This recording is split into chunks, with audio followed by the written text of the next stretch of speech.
அனைவருக்கும் போகி பண்டிகை நல்வாழ்த்துக்கள். போகி பண்டிகை தமிழர்களின் பாரம்பரிய திருநாளாகும். பண்டிகை பருவத்தின் தொடக்கமாகவும் கொண்டாடப்படுகிறது. இது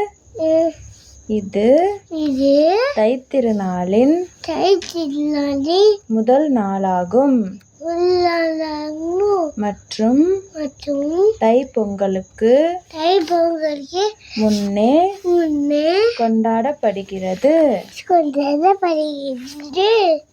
பழையதை விட்டுவிடு,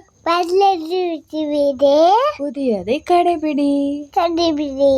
புதியதை கடைபிடி. Thank you.